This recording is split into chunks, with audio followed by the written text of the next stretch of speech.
Macam mana hang jadi pemimpin Islam negara hang kafir? Macam mana hang jadi pemimpin Islam hang tak buat hudud?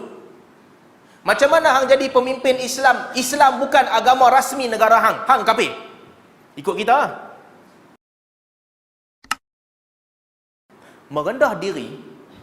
Ini syarat dia tau. Ayat ni cerita kat kita. Syarat dia mereka mesti bayar cukai dan merendah diri.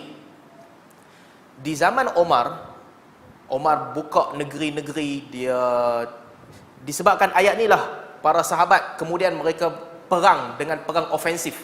Mereka serang negara-negara Kristian ataupun wilayah yang dikawal oleh Kristian. Bila mereka masuki tempat-tempat tu, mereka bagi pilihan kepada penduduk di situ. Di Syam sebagai contoh, di Syam orang Kristian ramai. Bila Umar berjaya buka Baitul Maqdis, buka perkampungan Syam masa tu, Umar minta mereka bayar cukai dan merendah diri. Apa maksud merendah diri? Semua gereja-gereja yang lama tak boleh diperbaiki. Gereja rosak mesti biarkan dia. Tak boleh buat gereja baru. Tak boleh buat gereja baru. Gereja yang duk ada tak boleh angkat salib tinggi. Mesti simpan dalam gereja. Itu syarat dia. Orang-orang bukan Islam tak boleh pakai baju yang sama macam orang Islam. Dan mereka tak boleh cakap bahasa yang sama macam orang Islam. Dan mereka mesti buka rumah ibadat mereka untuk siapa-siapa datang nak berteduh pada bila-bila masa. Sampai mereka tak boleh cakap bahasa Arab dan tak boleh pakai cincin yang tulis bahasa Arab. Tak boleh. Rambut mereka tak boleh belah sama macam orang Arab. Kalau Arab belah tengah, mereka kena belah tepi. So, syarat itu dikenakan kepada mereka dan mereka bayar cukai. Dalam keadaan tu, masa tu di Syam, orang Syam seronok. Bayangkan dia kena syarat yang sangat ketat. Hang kena bayar cukai. Hang tak boleh buat gereja baru. Hang tak boleh repair gereja yang ada. Yang ada ni ada je. Tak boleh angkat salib tinggi-tinggi. Tak boleh pakai baju sama macam kami. Tak boleh cakap bahasa kami. Tak boleh tulis bahasa Arab. Orang Syam seronok. Walaupun syarat tu ketat. Sebab Kristian lagi teruk. Kerajaan Kristian lagi zalim. Tetapi apakah yang tu yang kita nak bawa? Tak sama. Situasi berbeza. Sebab tu saya kata daripada awal saya sebut, politik tak boleh tengok kitab fiqh sahaja. Dia kena tengok dalil. Sebab setiap benda yang disebutkan di dalam Al-Quran tentang polisi dan juga di dalam hadis, dia ada konteks. Dia ada keadaan tertentu. Tuan-tuan boleh nampak tak? Hukum fiqh biasa kan? Hukum fiqh, kadang-kadang kita belajar dalam kitab fiqh, ada hukum yang berubah-ubah. Dia panggil mansukh. Asalnya tak boleh minum arak masa semayang. Asalnya. Kemudian hukum tu berubah. Kemudian hukum tu berubah, tak boleh minum sampai mabuk. Kemudian hukum tu berubah, last kali tak boleh minum langsung. Hukum berubah. Bila last kali tak boleh minum arak langsung, maknanya tak boleh minum dah. Tak boleh balik hukum awal. Itu ibadat. Halal haram. Tapi dalam politik, dia tak macam tu. Kadang-kadang hukum awal itu yang kita pakai.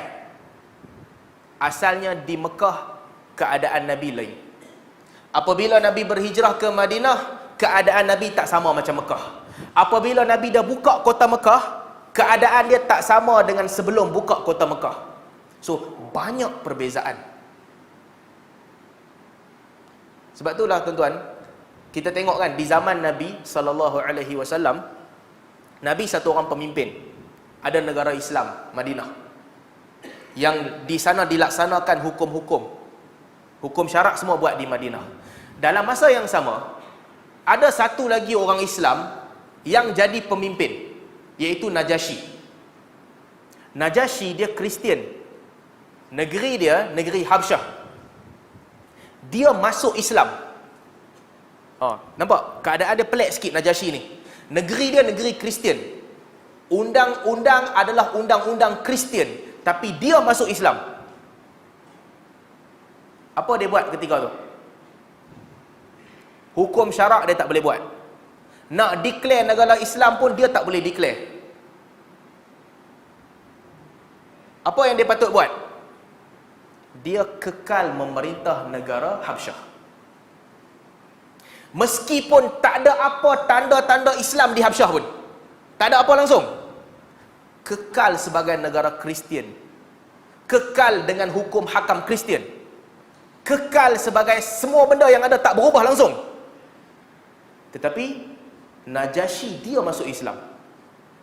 Dan apabila dia mati, apabila dia meninggal dunia, Nabi SAW perintahkan para sahabat untuk solat ke atas jenazah dia. Nabi tak pernah kutuk dia. Nabi tak pernah rendahkan dia. Bahkan Nabi SAW kata, pada hari ini saudara kamu Najasyi ni telah mati. Kerana itu solatlah kepada dia. Tuan-tuan bayangkan kalau kita pakai ikut undang-undang kita. Macam mana hang jadi pemimpin Islam negara hang kafir? Macam mana hang jadi pemimpin Islam hang tak buat hudud? Macam mana hang jadi pemimpin Islam? Islam bukan agama rasmi negara hang. Hang kafir. Ikut kita. Bahkan benda yang lebih kecil daripada tu pun kita kafirkan orang. Tapi Nabi tidak pernah merendahkan Najasyi. Bukan setakat tu. Najasyi tak pernah iklankan Islam dia pun. Dia tak beritahu ke orang pun dia masuk Islam. Nabi tak pernah merendahkan kedudukan dia. So nak menunjukkan apa? Konteks tu penting. Bila nak amalkan politik cara Islam, kena berpijak di bumi yang nyata. Kita duduk di mana? Apa yang boleh buat dan apa yang tak boleh buat. Ada benda boleh laksanakan, ada benda tak boleh laksanakan. Dan setiap negara, pada setiap zaman, keadaan dia sangat berbeza.